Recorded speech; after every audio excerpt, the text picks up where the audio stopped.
41장 46절부터 57절 마지막 절까지 저와 여러분이 한 절씩 교독하시도록 하겠습니다. 제가 먼저 46절 읽습니다. 요셉이 애굽 왕 바로 앞에 설 때에 30세라 그가 바로 앞을 떠나 애굽 온 땅을 순찰하니 북면에 토지 소출이 심히 많은지라. 요셉이 애굽 땅에 있는 그 7년 곡물을 거두어 각 성에 저장하되 각 성읍 주위의 밭의 곡물을 그 성읍 중에 쌓아둔 곡식이 바다 모래같이 심히 많아 세기를 그쳤으니 그 수가 한이 없음이었더라. 흉년이 들기 전에 요셉에게 두 아들이 나되 곧 온의 제사장 보디베라의 딸 아스낫이 그에게서 낳은지라. 요셉이 그의 장남의 이름을 므낫세라 하였으니 하나님이 내게 내 모든 고난과 내 아버지의 온 집을 잊어버리게 하셨다 하며 차남의 이름을 에브라임이라 하였으니 하나님이 나를 내가 수고한 땅에서 번성하게 하셨다 함이었더라. 애굽 땅에 7해 풍년이 그치고 요셉의 말과 같이 7해의 흉년이 들기 시작하매 각국에는 기근이 있으나 애굽 온 땅에는 먹을 것이 있더니 애굽 온 땅이 굶주림에 백성이 바로에게 부르짖어 양식을 구하는지라. 바로가 애굽 모든 백성에게 이르되 요셉에게 가서 그가 너희에게 이르는 대로 하라 하니라. 온 지면에 기근이 있음에 요셉이 모든 창고를 열고 애굽 백성에게 팔세.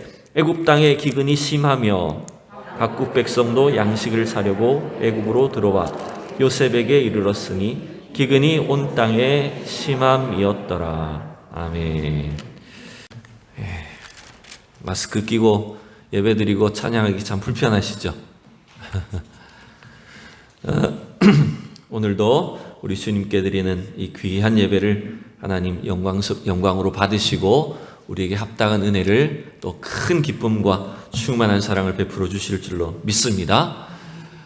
창세기 이제 41장을 마무리하는 오늘 본문을 함께 읽었습니다. 이 요셉이 애굽에 팔려와서 12년, 13년간의 긴 고난을 거친 뒤에 이제 바로 왕 앞에 서서 그 바로 왕의 어려운 꿈을 해몽함으로 인해서 그는 이제 하나님께서 계획하셨던 원대한 꿈 가운데 이제 애굽을 위해서 또 온 나라를 위해서 지금 쓰임 받는 장면을 우리가 이 41장 이제 마지막 부분을 통해서 함께 보게 됩니다. 제가 지난주에 이 요셉의 이야기를 통해서 우리는 과연 하나님이 그를 어떻게 인도하셨고 훈련시키셨는지를 몇 가지를 통해서 생각을 해보았습니다. 첫 번째는 여러분 요셉은 고난을 통해서 철저히 하나님께 집중하는 훈련을 했다 그랬습니다. 여러 가지 어려운 고난들, 이해할 수 없는 문제들이 있었지만 그 고난의 훈련을 통해서 요셉은 하나님께 더 집중하고 하나님의 사람으로서 준비되어 쓰임받았다는 것이죠. 두 번째는 그러한 과정을 통해서 요셉은 자연적으로 어떤 인물이 됐냐면 애굽 왕 바로가 표현한 것처럼 하나님의 영에 감동된 사람이었다는 겁니다. 한번 따라합시다. 하나님의 영에 감동된 사람. 네, 우리 하나님께 구원받고 택함받은 우리 성도들은 하나님의 영에 감동된 사람인 줄로 믿습니다. 또한 우리가 이 땅을 살아갈 때 하나님의 영에 감동된 사람으로 살아야 됩니다. 여러분 반대로 생각해 보면 하나님의 영이 우리 안에 충만하지 않으면 우리는 세상의 영으로 가득할 수밖에 없습니다.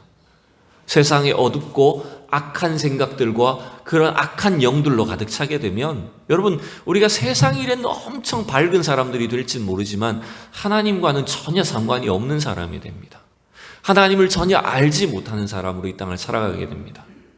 요셉은 하나님의 영에 감동된 사람이었습니다. 그래서 하나님을 기쁘시게 할 뿐만 아니라 하나님을 알지 못하는 이 애굽 왕 바로와 또 다른 신하들이 볼 때도 참 마음에 감동을 주는 사람이었다는 거죠.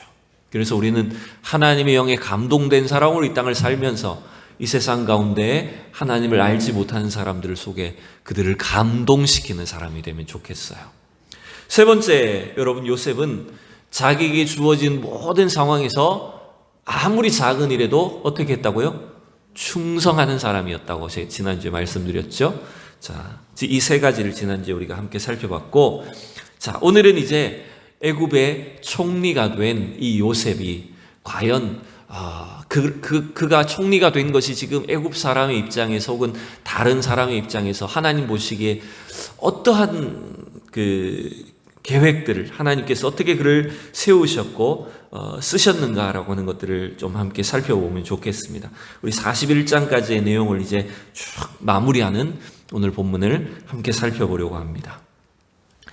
바로 왕과 이 애굽의 신하들은 요셉이 하는 그 꿈의 해석을 듣고 정말로 이게 정말 신이 내려준 뜻이구나, 하나님의 뜻이구나, 이런 것들을 인정했죠. 그래서 요셉보다 더 지혜롭고 명철되는 자는 이 세상에 아무도 없다라고 하는 것을 이 바로 왕부터 인정을 했습니다. 그래서 그 자리에서 이 바로 왕이 요셉을 애굽의 총리로 세워버렸죠, 여러분. 그런데 여러분, 이게 좀 반대편에서 생각을 해보면 너무 성급하게 사람을 세워버린 게 아닐까요? 네? 처음 본 사람을, 그죠? 왕의 입장에서는 잘 알지도 못하는 감옥에 갇혀있던 노예 출신의 죄수의 말만 듣고 그 사람을 덜컥 왕으로 세워버렸어요. 더군다나 몇 살이에요, 요셉이? 네, 30살밖에 되지 않은, 물론 그 나라에서는 30살이 많은 나이인지 적은지는 우리가 잘 모르겠습니다만은 30밖에 되지 않은 이 젊은 노예 출신의 죄수를 덜컥 믿고, 여러분, 그를 그냥 공무원 채용한 것도 아니고 왕 다음 가는 총리의 직분에 세워버렸단 말이죠. 여러분, 이게 좀 위험한 선택은 아니었을까요? 여러분, 이 바로 왕의 입장에서 이렇게 생각해 보십시오. 이 요셉이 그 꿈에 대한 해석을 줬을 뿐만 아니라 앞으로 어떻게 해야 된다라고 하는 대비책까지도 알려줬단 말입니다. 그러면 그 요셉의 말을 잘 채용을 해가지고 그냥 그 말대로 시행만 해도 되잖아요. 굳이 요셉을 총리 안 앉혀도 되지 않습니까? 처음 보는 사람 요셉을 총리에 세우면 또 어떤 부작용도 생길 수 있을까요? 신하들이 어떻게 여길 수 있을까요? 네?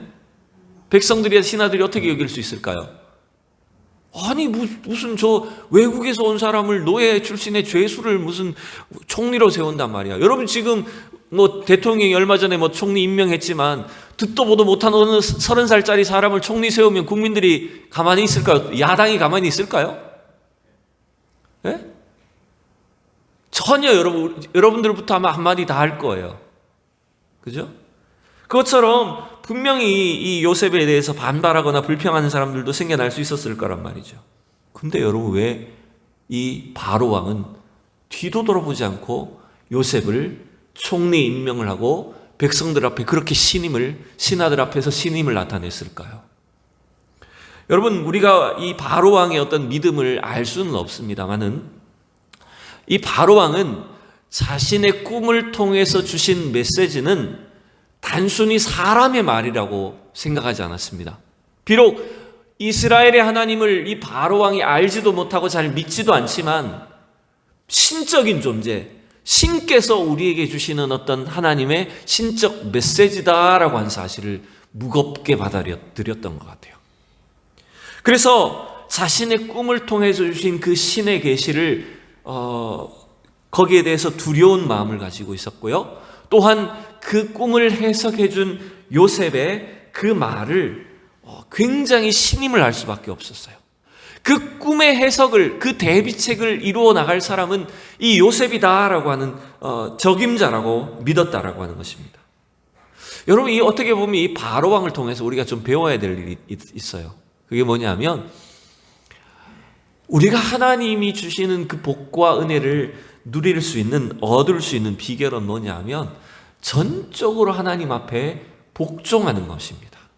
하나님의 말씀에 복종하는 것이라는 거예요.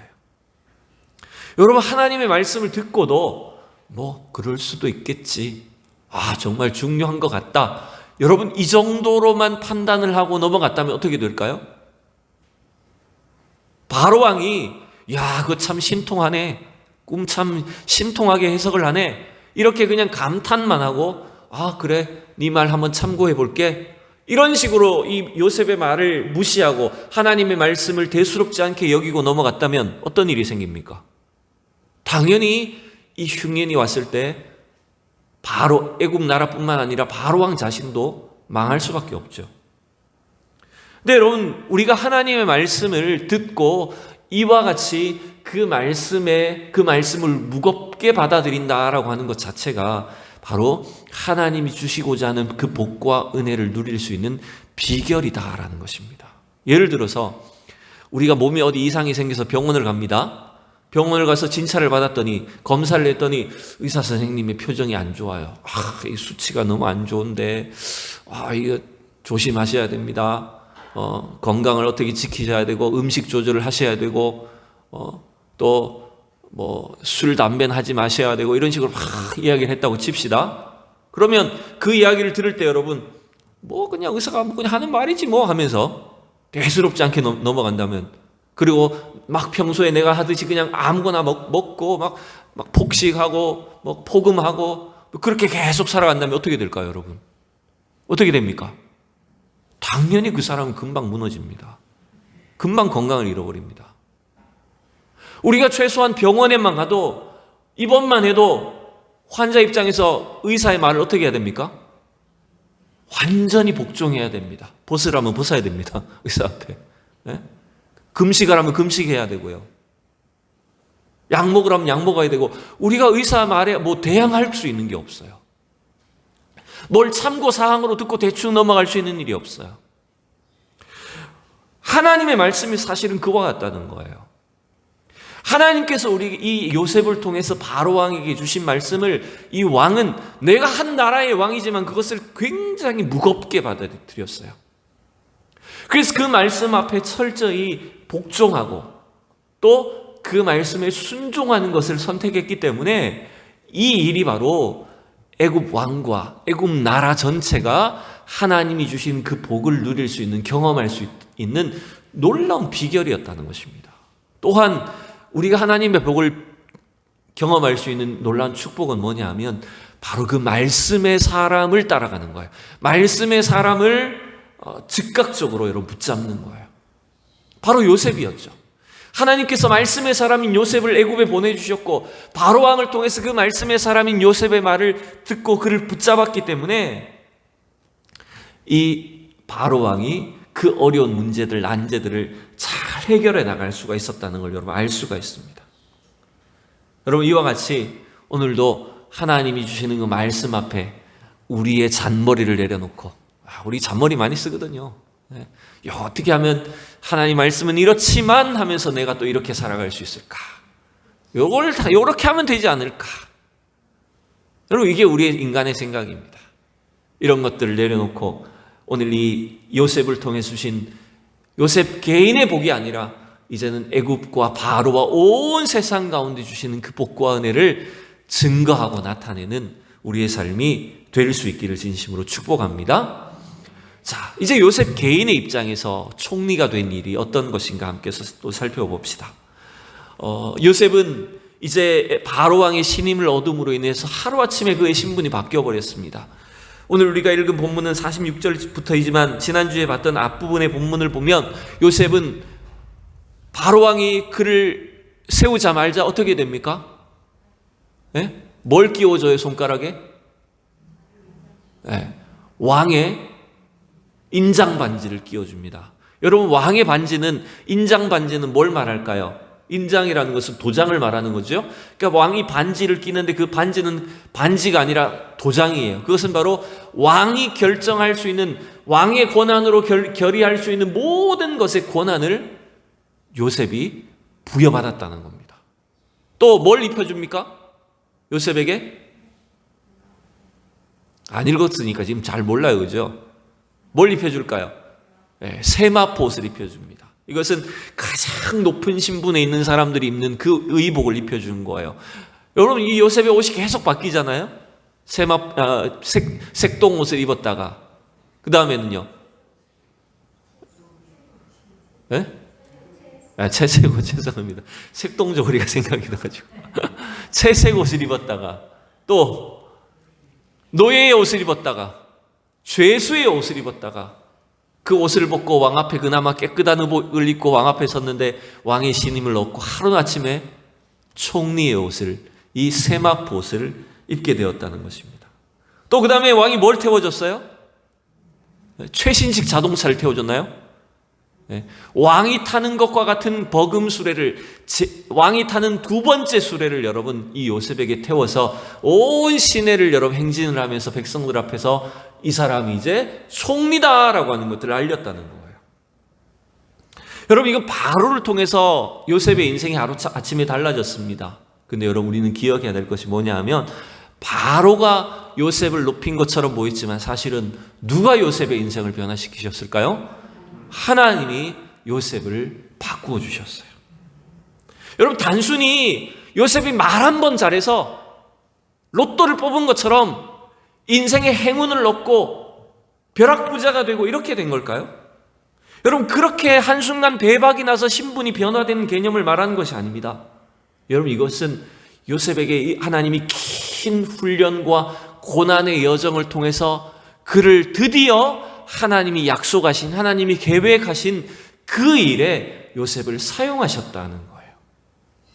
그리고 또한 요셉이 지금까지 겪어왔던 그 수많은 고난과 어려움과 외로움과 고민들을 드디어 하나님께서 위로해 주시고 회복시켜 주시는 것을 우리가 볼 수가 있는 것입니다. 여러분, 이 요셉이 자기 마음을 잘 표현하지는 않았지만 마음속에 얼마나 괴로움이 있었을까요? 얼마나 외로웠을까요? 그죠?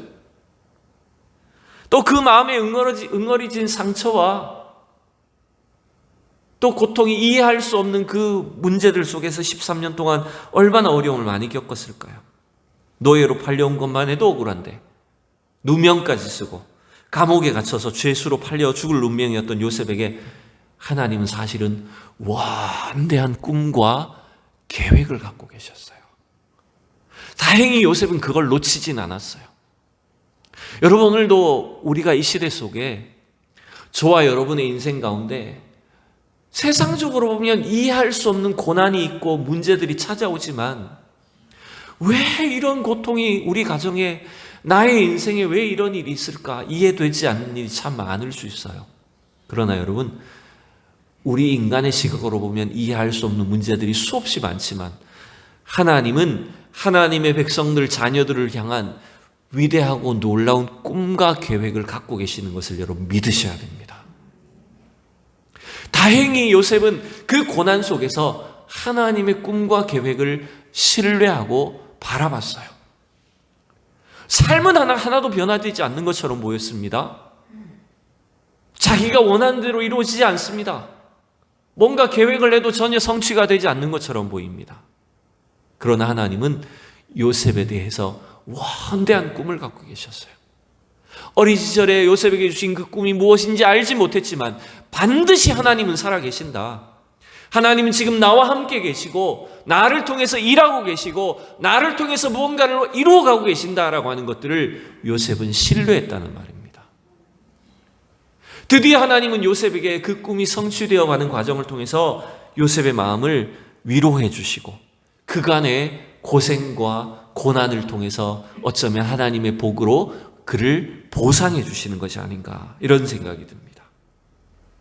그래서 이제 요셉이 총리가 되면서 동시에 그가 결혼도 하게 되고 두 아들을 낳게 되는 장면이 오늘 본문에 이제 기록이 되어 있습니다. 누구하고 결혼을 했어요? 요셉이? 본문을 한번 보실까요? 50절에 보면 흉년이 들기 전에 요셉에게 두 아들이 나되 곧 온의 제사장 보디베라의 딸 아스낫이 그에게서 낳은지라. 바로왕이 요셉을 이름도 바꿔줬어요. 이름도 뭐 그 전에 사브낫 바네아라는 이름으로 애굽식 이름으로 바꿔주고 요 놈이 도망가면 안 되잖아요. 똑똑한 놈인데. 그러니까 어떻게 해요?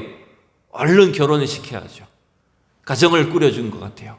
그래서 온의 제사장 보디베라의 딸과 아스낫과 이제 결혼을 시킵니다. 근데 여러분, 이 온의 제사장은 뭐냐면 온은 달을 숭배하는 그 신전을 말하는 겁니다. 달이 아니라 해요. 죄송합니다. 해를 숭배하는, 태양을 숭배하는 신전의 제사장의 딸과 결혼을 시키는 거예요. 이게 좀 이상하죠. 이 요셉이 하나님을 섬기는 사람인데 그 우상을 섬기는 그 제사장의 딸과 결혼하는 게 사실 맞질 않잖아요. 근데 여러분, 이게 요셉이 애굽식의 이름을 가지고 그 태양신을 섬기는 제사장의 딸과 결혼을 했다고 해서 요셉이 무슨 믿음이 떠나가거나 변심했다 이렇게 볼 일은 아니에요. 그게 아니라 하나님이 지금 요셉을 하나님을 알지 못하는 그 이방신들을 섬기는 애굽 땅에 보내셨기 때문에, 그 땅을 구원하시기 위한 사명으로 애굽에 보내셨기 때문에 어쩔 수 없이 그런 세상 속으로 들어가게 된 거예요. 그리고 그 아스낫과의 사이에서 이제 두 아들을 낳습니다. 누구를 낳아요? 첫째 아들 이름이 뭡니까? 네, 므낫세를 낳습니다. 므낫세의 이름의 뜻이 뭘까요? 네, 잊어버리게 하다, 있다라고 하는 뜻을 갖고 있어요. 그래서 하나님이 내게 내 모든 고난과 내 아버지의 온 집의 일을 잊어버리게 하셨다. 드디어 이 요셉이 애굽에 와서 그동안의 그 모든 마음의 고생과 고난과 원한과 그 분노와 이런 것들을 어떻게 하게 하셨다고요? 잊어버리게 하셨다. 그가 막 부자가 되었기 때문에, 뭔가 큰 성공을 이루었기 때문이 아니라 이 하나님이 주신 은혜를 통해서 그의 마음에 위로함을 얻었다는 거죠. 그의 마음의 상처가 치유가 되기 시작했다는 겁니다. 여러분, 우리 주님께서 주시는 그 위로함으로 치유받는 저와 여러분 되기를 축복합니다. 여러분, 하나님이 치유해 주셔야 돼요. 사람의 것으로, 이 세상으로서 것으로 여러분 치유받을 수 없습니다. 하나님이 요셉을 치유하신 것처럼 이 요셉의 마음이 응어러졌던 것들이 주님이 주시는 위로를 통해서 요셉이 치유를 받을 수 있었어요. 물론 형제들과의 관계는 아직 남아있죠. 여전히 어떨까요? 그 형들의 얼굴을 볼 수 있을까요? 없을까요? 쉽게 보기 힘들어요. 그래서 그 과정은 이제 52장 이후에 나타나게 되죠. 그렇지만 어느 정도 그가 가졌던 그 모든 상처들에 대해서 그 마음에 응어러진 것들이 하나님 주신 위로를 통해서 풀어지고 위로함을 얻게 된 걸 여러분 볼 수가 있습니다. 그리고 이제 둘째 아들을 낳아서 이름을 뭐라고 지어요? 네, 차자의 이름을 에브라임이라고 이름을 짓게 됩니다. 에브라임의 뜻이 뭘까요? 네? 에브라임의 뜻은 결실하다, 열매를 많이 맺다, 이런 뜻을 담고 있어요. 그래서 하나님이 내가 수고한 땅에서 번성하게 하셨다, 결실을 맺게 하셨다, 이런 감사와 영광을 돌리는 고백으로 이 요셉이 변화되게 되는 걸 여러분 볼 수 있죠. 여러분, 우리가 있잖아요, 끝까지 하나님과 동행하는 사람으로 주님을 섬기며 살아가야 될 이유들이 여기에 있습니다. 뭔가 많이 얻고 내가 무슨 성공을 하고 부자가 되고 하나님이 축복을 받는 것, 여러분 그것도 중요하겠지만 그 모든 과정을 통해서 하나님이 저와 여러분을 위로해 주시고 하나님이 우리 마음에 날마다 기쁨과 감사가 넘치도록 여러분 그러한 은혜를 누리며 나아가는 것이 너무나 중요하다는 것입니다. 하나님 오늘 이 요셉의 생애를 통해서 총리가 된 뒤에, 야, 그가 총리가 되었구나, 이제 성공했구나, 인생이 폈구나, 여러분 단순히 그런 세상적인 결과를 말하려고 하는 게 아닙니다. 그 과정을 통해서 하나님이 요셉의 마음을 어떻게 바꾸고 가고 계시고 그가 끝까지 하나님께 집중하여 그 생애를 드리면서 감사와 찬양으로 하나님을 섬기고 있는가라고 하는 것들을 우리가 살펴봐야 되는 것입니다. 여러분, 우리 성도들 가운데 이러한 은혜와 축복이 계속되기를 원합니다. 여러분, 세상의 복을 아무리 많이 받아도 하나님을 떠나면 아무 소용이 없습니다. 우리는 하나님이 이 세상에서 필요한 복들을, 자녀들에게 축복을, 우리 생애를 통해서 하는 필요한 모든 것들을 주시되 그 과정을 통해서 더욱더 하나님을 가까이 하며 주님이 어떤 분이신가를 내가 생생히 경험하고 그 은혜와 사랑을 더욱더 깊이 경험하고 누릴 수 있는 성도들이 되어야 됩니다. 그러한 은혜가 우리 성도들에게, 우리 교회에, 우리 믿음의 가정에 넘쳐야 됩니다. 자, 이제 총리가 된 요셉은 이제 어떤 식으로 사역을 하는지 요셉의 이 통치 행위를 우리가 함께 이제 마지막으로 함께 살펴봅시다. 몇 세에 요셉이 총리가 되었다고요? 30세에 총리가 됩니다. 우리가 읽은 본문에 보면 요셉이 애굽 왕 바로 앞에 설 때에 30세라 그가 바로 앞을 떠나 애굽 온 땅을 순찰하니, 이렇게 이제 46절이 시작을 했어요. 그래서 7년 동안 하나님께서 주신 예언대로 어떤 일이 생깁니까? 7년 동안 풍년이 지속됩니다. 그래서 요셉은 이 7년 동안의 풍년 내에 다가올 흉년을 대비해서 자기가 계획한 여러 가지 정책들을 실행을 합니다. 근데 여러분, 물론 왕이 요셉에게 총리의 권한을 주고 왕의 그 모든 결정 권한까지도 다 맡겨서 신임을 했지만, 실제로 요셉이 전국을 다 돌아다니면서 이 일을 진행해 나가는 일이 쉬웠을까요? 어려웠을까요? 네, 절대 쉬운 일이 아니었을 거예요. 왜? 사람들이 생각할 거 아니에요. 어디서 듣도 보도 못한 새파란 젊은 친구가 와가지고 막 명령을 하고 이렇게 하니까, 처음에는 좀 말을 듣다가도, 여러분 또 생각해 보세요.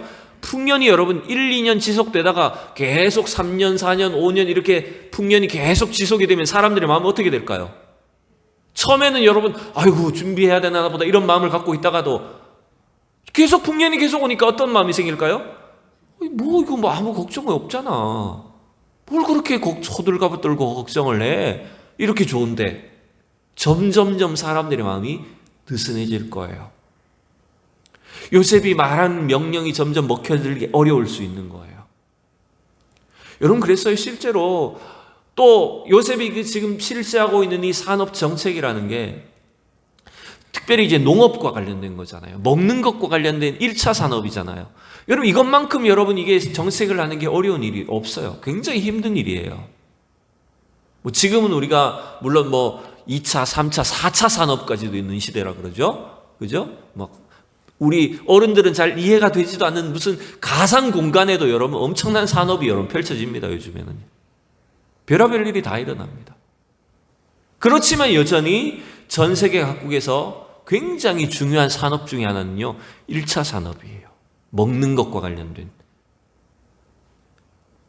여러분, 이게 사람들이 생각보다 무시하고 살지만 이 먹거리 산업이 떨어지는 건 그 나라 굉장히 위험한 일이 되어버립니다. 근데 이 일을 요셉이 이 일을 전적으로 주관해서 맡아서 진행을 한다고 하는 일이 굉장히 어려운 일입니다.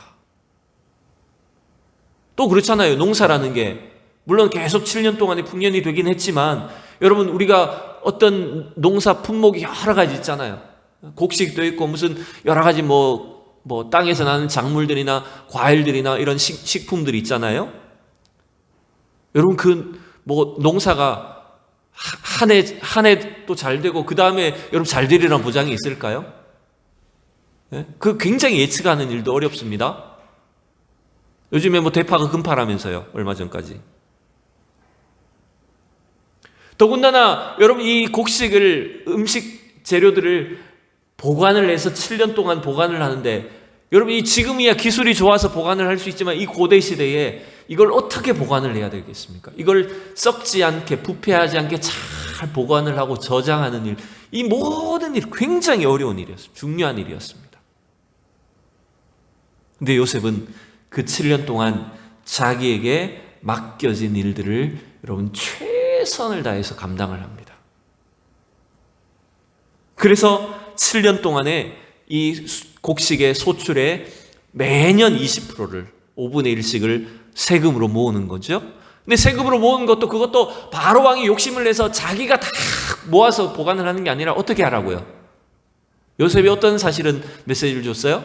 대비책을 줬어요? 그것을 각 성에다가 다 곡간을 따로따로 지어서 그 주변에서 나는 농토에서 나는 곡식들을 다 각 성에 보관을 하게 만드는 거죠. 그래서 그걸 또 다 빼돌리지 않고 잘 보관을 해야 되고 썩지 않게 보관을 해야 되고 그 모든 과정을 통해서 7년 동안 준비를 해놓은 겁니다.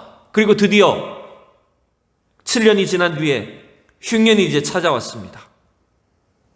마침내 흉년이 시작되어서 처음에는 어땠을까요? 워낙 7년 동안 흉년이 있었으니까 흉년이 한 1년, 2년 지나는 동안 처음에는 어땠을까요?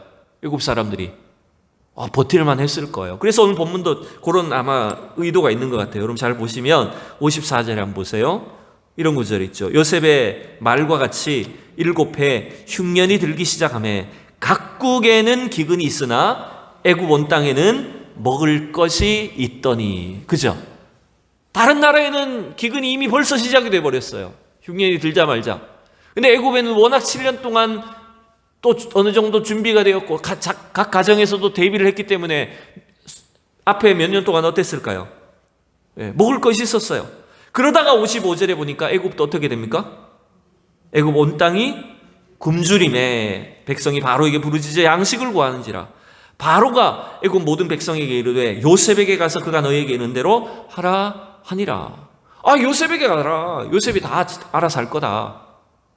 또 넘기는 건가요? 요셉에게 다 보내는 겁니다. 그때 이제 요셉이 이제 그동안 준비해놨던, 저장해놨던 그 곡식 창고를 열었습니다. 그래서 애굽 백성에게 그 곡식을 이제 팔아요. 그래서 애굽 사람들이 이제 기근을 면하는 겁니다. 그러니까 당연히 소문이 어떻게 날까요? 다른 나라의 소문이 어떻게 날까요? 애굽에 가면 곡식이 있다. 애굽에는 지금 곡식을 살 수 있다더라. 소문이 쫙 퍼지면서 자연스럽게 어떻게 돼요? 세계 각국의 사람들이 양식을 사려고 애굽으로 몰려오는 겁니다. 요셉 앞에 이제 애굽을 사기 위해서 사람들이 와서 엎드리게 되는 겁니다. 지금 코로나가 지금 2년 넘게 전 세계에 이제 지속이 되면서 이게 설마 이렇게 오래 갈까 생각을 했습니다. 그죠? 설마 이런 그 전염병이 전 세계적으로 유행을 할까? 과거에 무슨 메르스도 있었고 무슨 다른 바이러스들이 있었지만, 전염병이 있었지만 이렇게 심각하진 않았었거든요. 그러다 보니까 사람들의 마음에 그렇게까지 갈 거라 그런 예상을 전혀 하지 않았습니다. 그리고 지금 또 어떻게 됐어요? 이제 이 코로나가 계속 장기화될 상황이 되니까 전 세계에서 다 뭘 구해요 이제? 백신 구하고 있습니다. 백신 있는 나라 가서 이제 엎드립니다. 저는 오늘 이 본문 보면서 그 생각이 났어요. 이제 다 백신 생산하는 국가에 가서, 백신 생산하는 나라에 가가지고 엎드려가지고 이 바로왕 앞에, 요셉 앞에 절하듯이 우리한테 좀 파세요라고 막 다 메어 날리는 시대가 되어버렸습니다.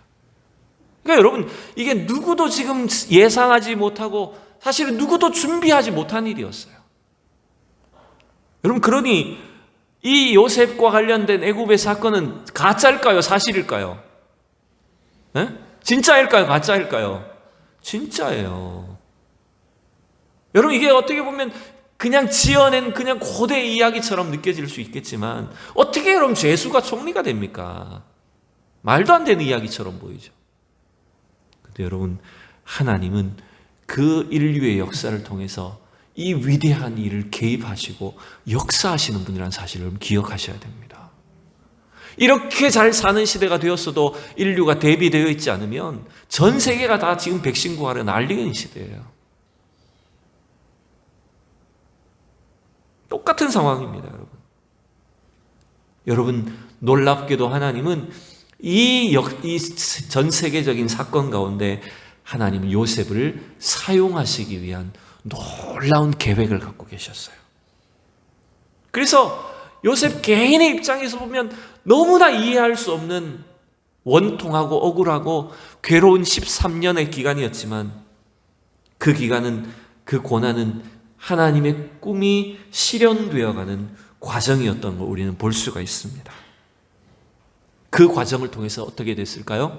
요셉은 그가 가는 곳마다 하나님이 함께 하시고 주님이 주시는 그 축복과 은혜들을 증거하는 사람이 되었습니다. 그가 죄수가 되어서 애굽의 보디발 장군의 집에 팔려갔을 때 요셉을 통해서 보디발과 그의 가정이 복을 받았습니다. 그가 억울한 누명을 쓰고 죄수가 되어서 감옥에 갔었을 때 하나님은 요셉을 통해서 간수들과 죄수들이 복을 받게 했습니다.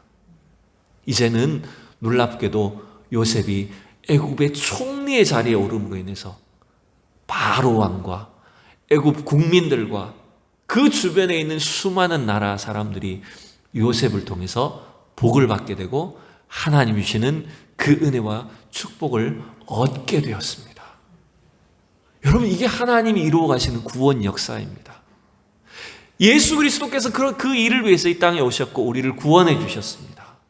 또한 우리 성도들, 우리 믿음의 백성들을 이 세상 속에 하나님이 사용하실 때도 저는 동일한 방식으로 축복하신다고 믿습니다. 저와 여러분을 이 세상을 향한 축복의 통로로 부르셨음을 믿습니다.